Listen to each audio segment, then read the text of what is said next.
बंदर और शेर की अनोखी टक्कर। एक अनूठी लोककथा लगभग 2000 शब्दों में।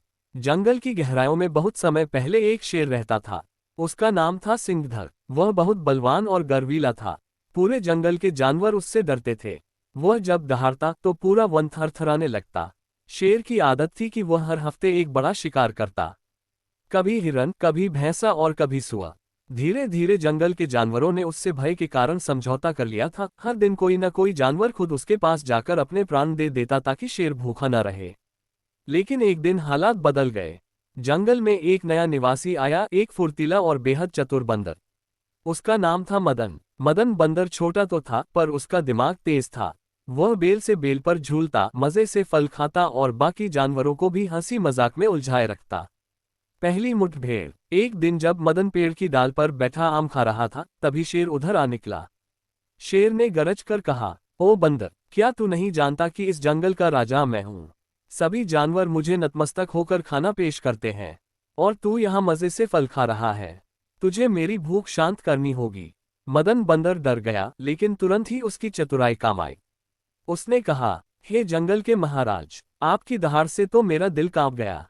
परंतु मैं आपके भोजन योग्य कैसे हूँ? मैं तो दुबला पतला और छोटा सा प्राणी हूँ। यदि आप मुझे खाएंगे तो आपका पेट कैसे भरेगा? शेर ने थोड़ी देर सोचा। बात सही थी। मदन ने आगे कहा, यदि आप चाहें तो मैं आपके लिए ऐसा शिकार ढूंढ सकता हूँ जो आप अकेले कभी नहीं पकड़ पाएंगे। लेकिन बदले में आपको मुझे खाने का विचार छोड़ना होगा। शेर ने गर्व से मुस्कुराकर कहा, ठीक है, अगर तू सच में मुझे बड़ा शिकार दिला देगा तो तुझे छोड़ दूंगा। चाल की शुरुआत। मदन ने शेर को पास बुलाया और धीरे से बोला, महाराज, क्या आप जानते हैं कि इस जंगल में एक और शेर रहता है? वह आपके बराबर ताकतवर है और उसने ऐलान किया है कि अब वह राजा बनेगा। शेर सिंहधर की आंखें लाल हो गईं। क्या कहा? दूसरा शेर, यह असंभव है। यहाँ सिर्फ मैं राजा हूँ। मुझे तुरंत उसके पास ले चल। मदन ने चालाकी से कहा, लेकिन महाराज, वह बहुत चालाक है। वह खुले में नहीं आता। उसने गहरी गुफा में डेरा डाला है। यदि आप वहां जाएं तो देख सकते हैं। शेर ने बिना सोचे समझे हामी भर दी। गुफा का रहस्य। मदन शेर को लेकर पास की एक गहरी कुएंनुमा गुफा तक पहुंचा। उस गुफा में हमेशा पानी भरा रहता था। बंदर ने इशारा करते हुए कहा, महाराज, वही गुफा है। उस गुफा में आपका दुश्मन रहता है। आप नीचे झांककर देख लीजिए। शेर गुस्से से भरा हुआ गुफा के पास पहुंचा और भीतर झांका। कुएं के पानी में उसका खुद का प्रतिबिंब दिखाई दिया। शेर ने जैसे ही देखा, उसे लगा कि सचमुच कोई दूसरा शेर गुफा में बैठा है और घूर रहा है।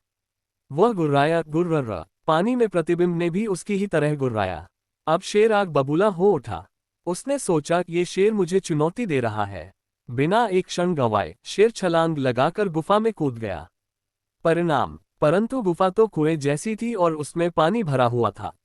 शेर धड़ाम से पानी में गिरा और छपाक की आवाज के साथ छटपटाने लगा। बहुत कोशिश के बाद भी वह बाहर नहीं निकल पाया। ऊपर खड़ा मदन बंदर हंसने लगा।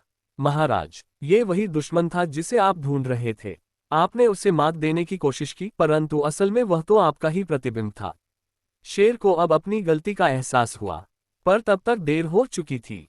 वह धीरे धीरे थककर पानी में डूबने लगा। जंगल में शांति। शेर के डूबते ही पूरा जंगल आजाद हो गया।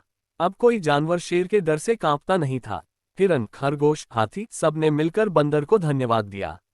मदन बंदर ने विनम्रता से कहा, मैंने कोई बड़ा काम नहीं किया।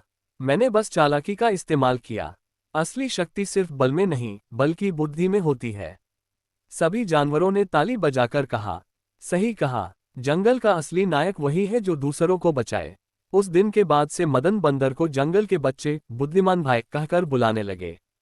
कहानी की शिक्षा। सिर्फ बल से नहीं, बुद्धि से ही असली जीत मिलती है।